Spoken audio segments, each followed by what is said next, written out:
भारतीय सेना के ऑपरेशन सिंदूर के बाद पाकिस्तान में जिस तरह से तबाही का मंजर सामने आ रहा था, उसके बाद पाकिस्तान सीज फायर और सैन्य कार्रवाई बंद करने के लिए भारत से गिड़गिड़ाया।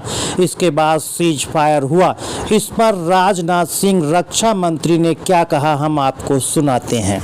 जिन भारत विरोधी और आतंकी संगठनों ने भारत माता के मस्तक पर हमला करके कई परिवारों के सिंदूर मिटाए थे, उन्हें भारतीय सेना ने ऑपरेशन सिंदूर के माध्यम से इंसाफ दिलाने का काम किया है। और इसके लिए आज सारा देश भारतीय सेनाओं का अभिनंदन कर रहा है। ऑपरेशन सिंदूर सिर्फ एक सैन्य कार्रवाई भर नहीं है, बल्कि भारत की राजनैतिक, सामाजिक और सामरिक इच्छा शक्ति का प्रतीक है। यह ऑपरेशन आतंकवाद के खिलाफ भारत की दृढ़ इच्छा शक्ति का और सैन्य शक्ति की क्षमता और संकल्प शक्ति का भी प्रदर्शन है। हमने दिखाया है, भारत आतंकवाद के खिलाफ जब भी कोई कार्रवाई करेगा तो आतंकवादियों और उनके आकाओं के लिए सरहद पार की जमीन भी सुरक्षित नहीं रहेगी।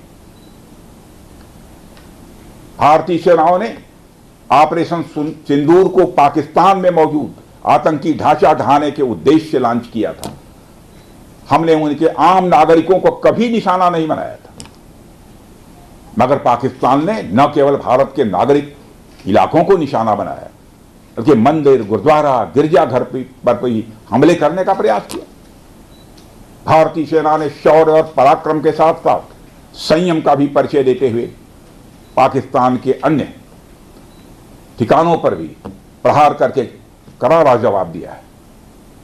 हमने केवल सीमा से सटे सैन्य ठिकानों पर ही नहीं कार्रवाई की, बल्कि भारत की सेनाओं की धमक उस रावलपिंडी तक सुनी गई, जहां पाकिस्तानी फौज का हेडक्वार्टर मौजूद है। मित्रों, भारत में आतंकवादी घटनाएं करने और कराने का क्या अंजाम होता है, यह पूरे विश्व ने उरी की घटना के बाद देखा, जब हमारी सेना ने पाकिस्तान में घुसकर सर्जिकल स्ट्राइक की।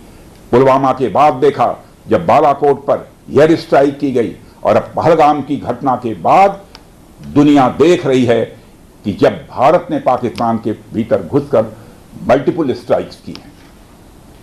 आतंकवाद के खिलाफ जीरो टॉलरेंस की नीति पर चलते हुए हमारे यशस्वी प्रधानमंत्री नरेंद्र मोदी ने स्पष्ट कर दिया है कि यह नया भारत है जो आतंक के खिलाफ सरहद के इस पार और उस पार दोनों तरफ प्रभावी कार्रवाई करेगा। यह हमारे प्रधानमंत्री जी ने स्पष्ट रूप से यह संदेश दे दिया है।